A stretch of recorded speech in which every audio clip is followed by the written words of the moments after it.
ассалому алайкум бинандагони гиромӣ, барномаи иттилооти ахбор аз телевизиони Тоҷикистон мустақиман манзуратон менамоем. Дар студия Наргиз Шарифзода. 16 марти соли равон фармони президенти ҷумҳурии Тоҷикистон дар бораи эълон намудани мораторӣ ба ҳама намуди санҷишҳои фаъолияти субъектҳои соҳибкорӣ ба имзо расид. дар даврони истиқлоли давлатӣ дар ҷумҳурии Тоҷикистон барои санҷишҳои фаъолияти субъектҳои соҳибкорӣ маротибаи чорум аст ки мораторӣ эълон карда мешавад. Наврӯзшоҳи Азизулло гузориш медиҳад. аз ҷониби асосгузори сулҳу ваҳдати миллӣ пешвои миллат президенти ҷумҳурии Тоҷикистон муҳтарам Эмомалӣ Раҳмон 8 июн қонуни ҷумҳурии Тоҷикистон дар бораи мораторӣ ба санҷишҳои фаъолияти субъектҳои соҳибкорӣ ба имзо расонида шуд. қонуни мазкур асосҳои ҳуқуқии татбиқи мораторӣ ба санҷишҳои фаъолияти субъектҳои соҳибкориро муайян намуда, тартиби татбиқи мораториро муқаррар ва ҳуқуқу манфиатҳои қонунии субъектҳои соҳибкориро ҳифз менамояд. акнун асоси ҳуқуқии татбиқи мораторӣ таъмин гардид ва тибқи муқаррароти қонун дар давраи татбиқи моратории санҷишҳои фаъолияти субъектҳои соҳибкорӣ боздошта мешавад. дар шароити кунунии иқтисоди ҷаҳонӣ афзоиши рақобатҳои тиҷоратӣ, болоравии нархи молу маҳсулот дар ҷаҳон, дар масири интиқоли молу маҳсулот ва дигар омилҳои берунӣ ба иқтисодиёти Тоҷикистон эълон гардидани мораторӣ ба ҳама намуди санҷишҳои фаъолияти субъектҳои соҳибкорӣ амри саривақтӣ мебошад.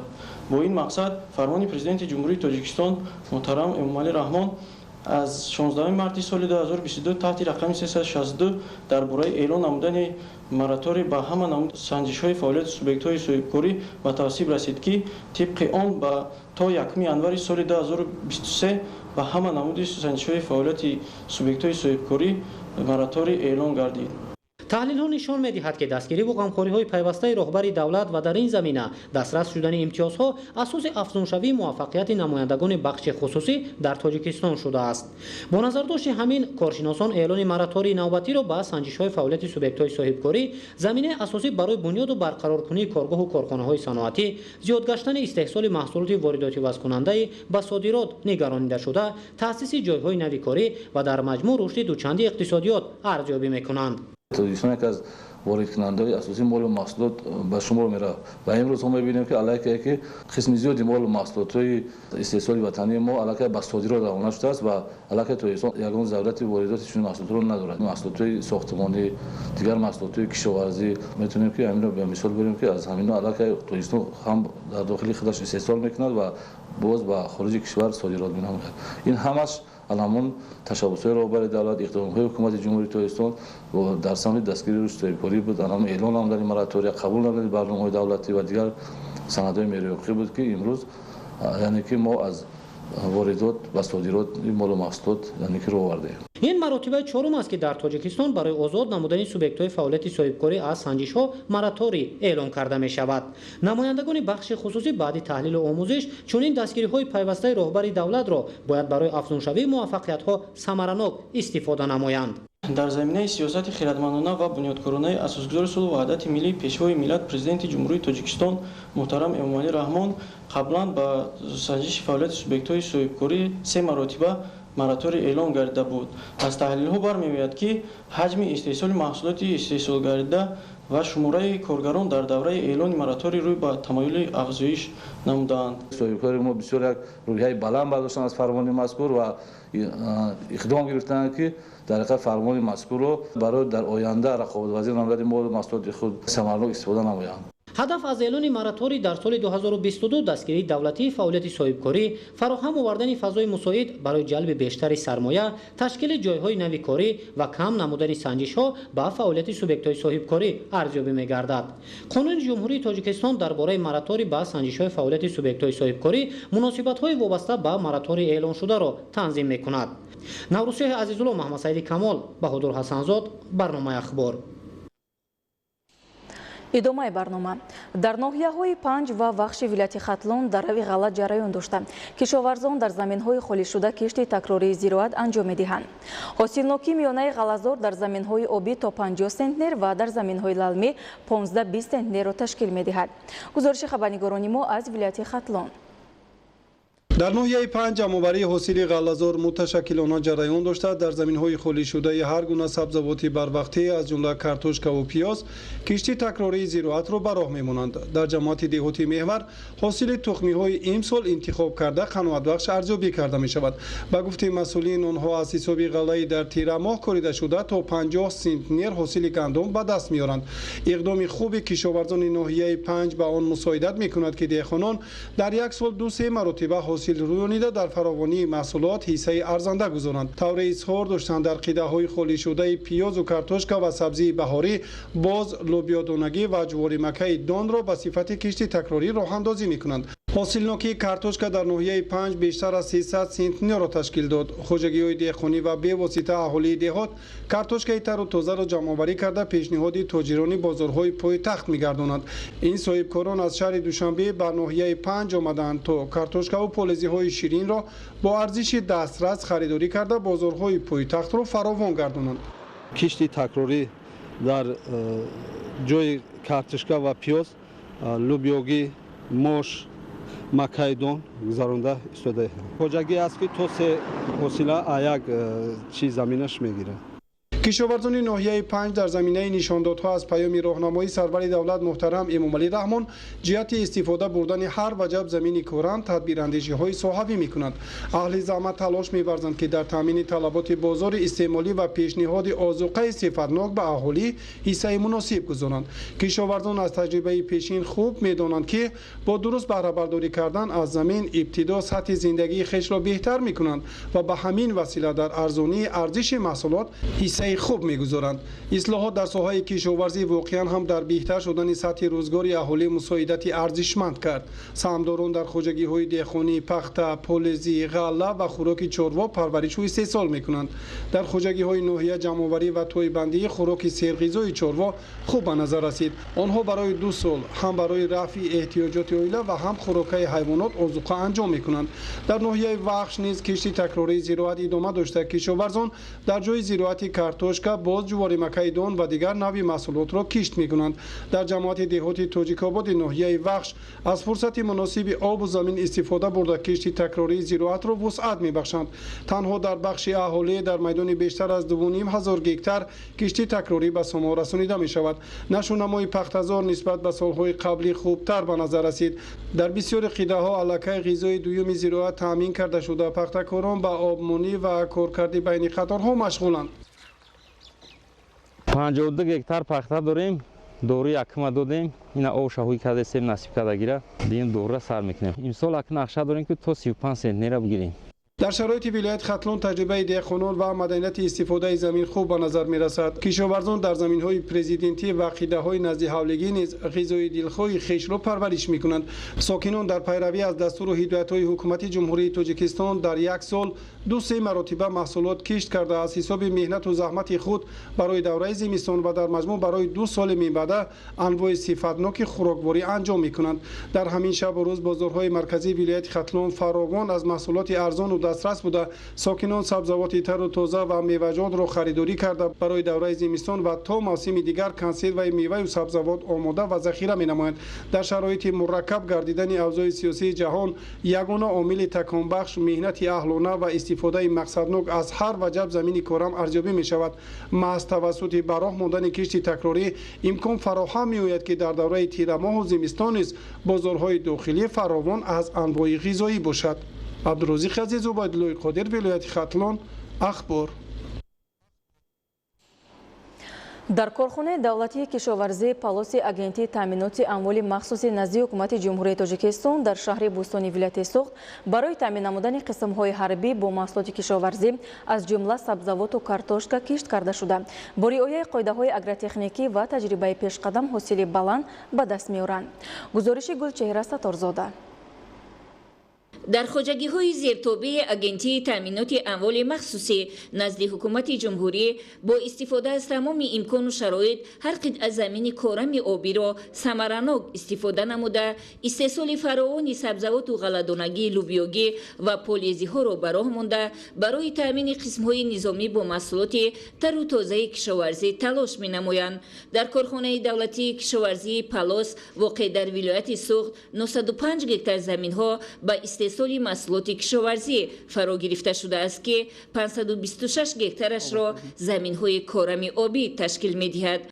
با مقصد ثمرناک و عاقلانه استفاده بردن هر قطعه زمین و استحصال محصولات خودی، خواجگیداران بین قطار باغ‌های جوان نیز سبزی کشت نمودند که بعد 15-20 روز از ثمر مهنت حاصل دلخواه به دست می‌آورند. بعد گرفتن حاصل کشت اساسی در کشت تکراری، خواجگیداران با تجربه سبزیجات‌های گوناگون از قبیل شلغم و کرم و ترک و دیگر مواد ضروری اهمیت غذایی داشته را کشت و پرورش نموده با افزون گردانیدن استحصال محصولات خودی برای زمستان نیز به طور کافی ذخیره انواع استعمالی را به راه می‌مانند.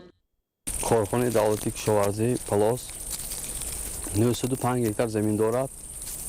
از آن جمله 45 گکتار گندم، 32 گکتار پیاز، کشت تکراری سبزی، شلغم، ترک، کرم کشت میکنیم. 2 مراتب حاصل میگیریم ما.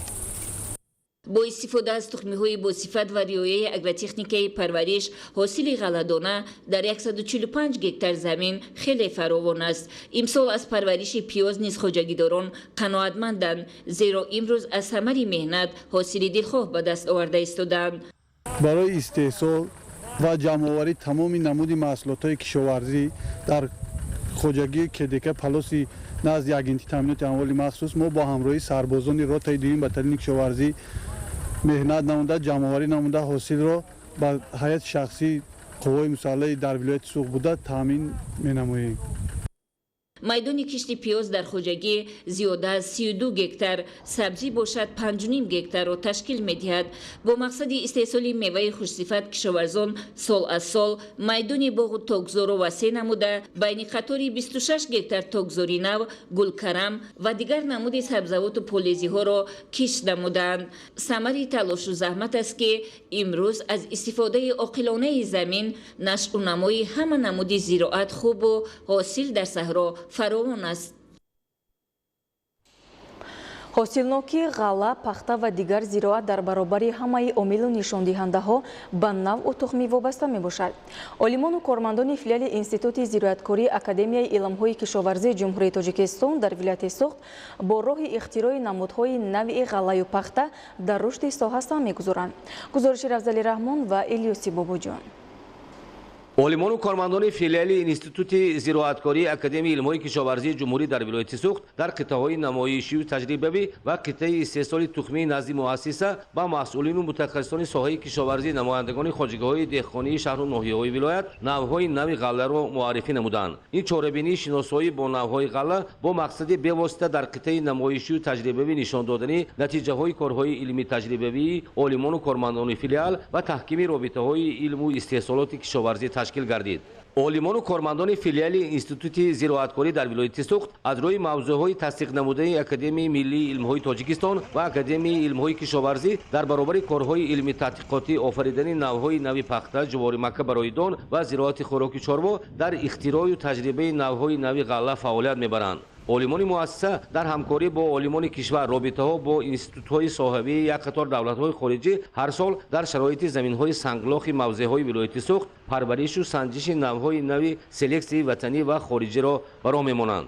در قطعه نمایشی در کشت تیرماهی، پرورش، آب و غذادهی، دیگر چاره‌بینی‌های اگروتکنیکی در شرایط یخ‌خیره، امکانیت‌های حاصلناکی 20 نوع گندم آموخته می‌شود. همچنین 10 نمود نوع گندم که تحت آموزش و تحقیقات علمی قرار دارند در قطعه علاهیده کشت کرده، از آنها نوع‌های منطقه‌باب و آینده‌دار اختراع و به استحصالات کشاورزی پیشنهاد می‌گردد. سال گذشته محصول کارهای علمی تحقیقاتی تجربوی عالمان و کارمندان فیلیال انستیتوت زراعتکاری اکادمی علم‌های کشاورزی تاجیکستان در ولایت سوخت با نام فیروز از سنجش دولتی گذشته به این نوع گندم برای استفاده وسیع در استحصالات اجازه داده شده است که امکانیت حاصلناکی 60-70 سنتنر از یک هکتار را دارد. کارمندان مؤسسه در جریان چاره‌بینی معرفی نوع‌های غله با مسئولین و متخصصان ساحه اوید به کارهای علمی تحقیقاتی در سمت سلکسی نوع‌های غله، تجربه و آموزش نوع‌ها و زیاد کردن تخمی معلومات دادند. سنجش‌ها معلوم نمودند که نمونه‌هایی که طول 3 سال در پرورشگاه آزمونی سنجیده می‌شوند، نمونه‌های دارای علامت‌های بلند مورفولوژی و هم حاصلناکی معین کرده شدند. از جمله نمونه 74 نمونه 79 نمونه 63 نمونه 62 که آنها زیاده از 60 سنت حاصل دان را میدهند و نسبت به نوع نظارتی آرمان 8-12 سنت افضلیت دارد. حالا در پرورشگاه آزمونی 5 نوع بهترین از سنجش گذرانده شد. حاصلناکی آنها به طلبات امروزه جوابگو هستند و در آینده خواجگیداران میتوانند از تخمی این نوع استفاده برده مساحت کشت این نوع را زیاد نمایند. مسئولین مؤسسه در قطعه نمایشی که در مساحت 2 گکتار تشکیل گردیده است نو و نمونه‌های سلکسی وطنی گندم چون آرمان، سرور، فیروز و نوهای خارجی را معرفی نمودند. در قطعه تجربه نوهای مقایسوی استانداردی نمونه‌های بهترین غله طی 3 سال سنجیده می شود. از نگاه حاصلناکی و خصوصیت‌های سلکسیونی 4 نوع بهترین انتخاب کرده شده. در قطعه علاهیده تخمی این نوها زیاد کرده می شود که حاصلناکی نمونه‌های آنها از 54.6 تا 57.6 سنتنر ارزیابی می گردد. نوهای آینده‌دار به کارخانه‌های کشاورزی پیشنهاد گردیده. خواجگاه‌های کشاورزی وابسته به منطقه امکانیت دارند که این نوها را کشت و زیاد نمایند. امروز علاقمندی علمان ساحه متخصصان ساحه با خواجگاه دهقانی هست. ما باید همین رو با درست‌تر تکمیل کنیم. همین علاقه امروز ما باید بیشتر گردانیم و وابسته که امروز علمان ساحه نوع نمودهای زیاد خصوصا زراعت غله‌دانه که در فیلر مذکور امروز هم موردی سنجش قرار دارد. ما باید همکاری کرده آن نوعهای نوعی که امروز پیشنهاد کرده میشوند برای استحصالات که نکم از 60-70 سنیر حاصلناکی دارد. ما باید همین ها رو خریداری کرده جاری نماییم. امروز وظیفه خواجگیداران آن است که از همین قطعه نوسنجی که علمان ساحه به وجود می بیارند پتانسیلش ده امروز باید خود دیده از همین تخمی ها به خودش وابسته انتخاب کرده تخمی ها رو زیاد کرده کش گذرانده حاصلناکی رو برام برداشته اقتصادیات خود خواجگی دهقان رو باید بلند برداره و در تامین امنیت غذایی استقامت باشه. انتخاب نوهای آینده‌دار سرحاصل غله، همکاری خواجگاه‌های کشاورزی با مؤسسه، استفاده و جاری نمودن توصیه‌های علمان ساحه، زمینه و امکانیت تامین با نوع و تخمی سرحاصل، بلند برداشتن حاصلناکی، افزون نمودن حجم استحصال غله و عامل تامین امنیت آذوقه‌واری میباشد. در ناحیه فرخور جمع‌آوری حاصل کارتوشکا، پیاز، غله، پوليزی و سبزیجات ادامه دارد. امسال بعد جمع‌آوری حاصل در همه شکل‌های خواجگیداری باید در میدان 9600 گکتار کشت تکراری گذرانده شود که تا امروز اجرای این نقشه با 4200 گکتار برابر است. ادامه موضوع در گزارش سید جعفر محمدعلی و خورشید نادرخان.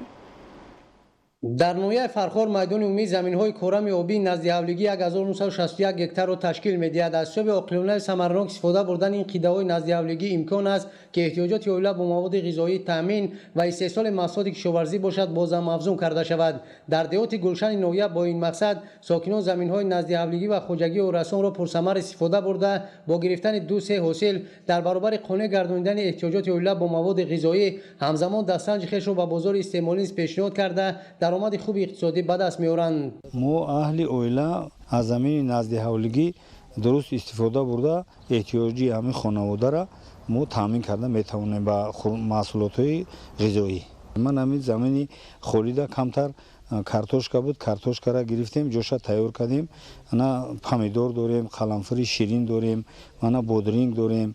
اون چیزی که همه محصولات غذایی که در خاندان لازم است همه را از همه زمین نزد حولگی خودمون درست استفاده میبریم. در این نوحه دهات مسئول از حساب کشت کارتوشکای بروقتی زراعت غله لوبیایی سبزیجات و جمع‌آوری غله از خواجگی و رسان علاقه به قدر کافی نانگوی محصولات و از حساب درختان میوه دهنده نزد حولگی باشد برای دوره زمستان افشوره و نوشابه‌ها آماده و ذخیره کرده شده است. در شرایط دهات استفاده اقلیمی هر یک قیده زمین کورم و وسیع نمودن میدان کشت زراعت‌های کشاورزی و بازم بهتر شدن سطح نیکوهواری جامعه مساعدت میکند. در دهه بوستان جماعت دهات گلشن اهل زحمت در این موضع زمین سالها به کار خوابیده دامنه تل و تپه را آبیاری کرده باغ نو بنیاد و در بین قطاری آن باشد کشت کارتوشکا گذراندند. برای مقصدناک و ثمرناک استفاده بردن هر یک وجب زمین و در تل و تپه ها که برنامه تامین می باشند بنیاد باغ و تاغزارها امکان داد که ما این زمین را در خواجگی دهقانی آیشه نغز و ثمرناک استفاده بریم. در بین قطارهای باغ برای مقصدناک استفاده بردن این زمین ما کشت کارتوشکا گذراندیم و اهل زحمت خواجگی دهقانی آیشه اقدام گرفتند که بعد جمع‌آوری حاصل کارتوشکا در کشت تکراری دیگر نماد زراعت‌های کشاورزی را کشت نمایند و حاصل دوچند به دست بیارند. حساب کشت کارتوشکا نشونامای نیولای باغ نوبنیاد نیز بهتر گردیده است. موافق معلومات مسئولین امسال در نویای فرخار طبق دورنما در میدان 164 گکتار کشت کارتوشکا، 374 گکتار پیاز، 1083 گکتار سبزوات و زیاده از 800 گکتار کشت پولزی بر وقتی گذرانده شده. حاصل نوکی هر یک گکتار کارتوشکا به 210 سنتنر، پیاز با 450 سنتنر، سبزوات 360 سنتنر و پولزی 450 سنتنری رسانیده شده است. از میدان عمومی 11196 گکتار غله باشد. تا امروز حاصل 7500 گکتار آن به تلف جمع‌آوری گردیده. از 9600 گکتار نقشه کشت تکراری در میدان 4200 گکتار کشت تکراری شالی، جواری مکه، دان، پولزی، سبزوات، پنبه‌دانه، غله لوبیایی و دیگر نوع‌های زراعت‌ها گذرانده شده است. شاورزان نویه اقدام گرفتند که در همه شکل‌های خواجگی‌داری کشت تکراری در مولت خوبی اگرتکنیکی به انجام رسانند. بینندگان گرامی، در همینجا برنامه اطلاعاتی اخبار به انجام می‌رسد. خیر سلامت باشید. در دانشگاه دولتی کلو به نام